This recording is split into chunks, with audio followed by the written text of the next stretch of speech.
Good evening, everyone. My name is Nicholas Liu. I'm a student over at National University. Today is May 20th, 2023, and this is my presentation on the assessment tool, Pear. So let's get started. So the reason why I chose Pear as my assessment tool was for a number of reasons, but the main reason was that it was to engage students. So if we look at over off of these sections, one of the first ones I had was that it provides interactive questions, polls, drawing responses. It even provides like mini stretch breaks. So we give them about 5 minutes, and then we can together as a class stretch and be ready for the next part of the lesson. It also provides differentiated instruction. It personalizes each of the students' learnings by providing questions that meet each student's personal academic goals. So it doesn't go over like an overall academic goal, but if they're struggling in a certain area for the performance gap, it focuses on that for that individual. So I thought that was quite nice. And it also works with Google Slides. It makes it easier for me to create more personalized, interactive slides and share them with my students. More so, I like it because I'm familiar with Google Slides, and so this is just an add-on to Google Slides, which is quite nice. If we look at Pear when we first log in as a student, this is the student login. It gives them a code, and then they log on to that, and so that they can see what I'm presenting to them on their Chromebook, which I thought was nice. It reminded me more of Bluekit or Kahoot when they do their games. It's sort of like that login. And then over here, we have one of the interactive options. Is the statement true or false? And so for mine, since it's reducing fractions, I might say something like, is 3/4 equivalent to 5/6? And then they would say that's either true or they would say it's false. And then for me on my area, it will show who said true and who said false. So I can do a quick informal assessment on them for that. And so that's the polls area. And then over here, I thought this was quite nice. It's the drawing responses. You reflect on today's activities. So this is more so towards the end. It talks about what did you like and draw a quick picture.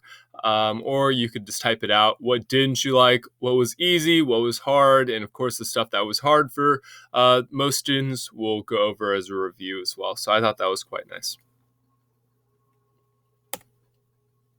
And then over here, as I mentioned before, this is the stretch break. Let's take 5 minutes to stretch. It just allows the students to get out of their seats and to stay motivated. So this is another part of that student engagement that I appreciated that Pear introduced into it as well. And then how will the tools be used in the course? Obviously, like I said before, it's the Pear presentation. It's an add-on to Google Slides, and so that'll be presenting it for them. But then also it's the formative assessments. It incorporates interactive questions, multiple choice, interactive activities, which can help them to understand more key concepts for what they're struggling with. But then also, I remember earlier on in our own class, we were talking about collaborative learning and how important and essential that is. And so collaborative learning allows students to work together in group discussions or group problems, solving exercises based on the concepts that surround reducing fractions. All right, and so if a student has trouble with it, they can come over and ask the question, kind of like how we do with the pack-back discussions, and then ask maybe someone who's more familiar with it, more familiar with the concept, and then they can work together, kind of like that scaffolding in the zone of proximal development, which I thought was quite nice. And then here are a couple of screenshots of an assessment that I've created with Pear. It says the following are a list of activities. Place a purple dot by the fraction that is equivalent to 3/4. Place a green dot by the fraction that isn't. And then below we have the green and purple dots. And then we'd come over and say, oh, 3/4. What's equivalent to 3/4? Oh, well, 8/12. And so then I would come over and then I would put a purple dot over by 8/12. Oh, 1/2? No. And so I'd put a green dot. And then over here, which of these are true in regards to reducing fractions? Place a check mark by the ones that are true and place an X on the ones that are false. So when reducing a fraction, the numerator and denominator are both divided by their greatest common denominator to simplify the fraction. Reducing fractions help to express them in their smallest possible form. And so with those, we would come over and we'd do either a check or we would do the X for true or false. And then this is the data for the formative assessments. Obviously, since I didn't have students to present the assessments, I found this one online. And then for this, you would come over, you would look at the student's screen, and then you would look over at where you were presenting it, and then they would give their example for what they think it is. And so you do a quick overview. This is similar to kind of like Google Classroom. And then you would see if it was correct or not and what you can do to make sure that it's better for the next time.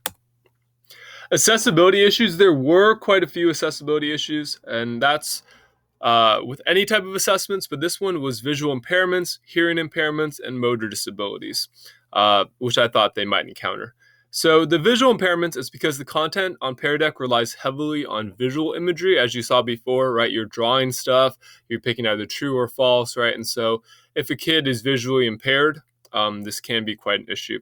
Also, hearing impairments. Some material on Pear Deck requires audio instructions or explanations, but I'm pretty sure we can do captions on here, and so I thought that was a plus for using Pear Deck because we can do captions. And then motor disabilities. Motor disabilities because Pear Deck requires users to have precise mouse or touch interactions. So you have to be kind of precise when you're doing your assessments. And to combat this, I figured that you could also do voice commands. Or if the student has a para, they could work with them on this as well. So those are the benefits and the affordances behind those. All right, thanks for watching. I hope you enjoyed this, and like and subscribe if you want more. All right, have a good one. Thank you so much. God bless.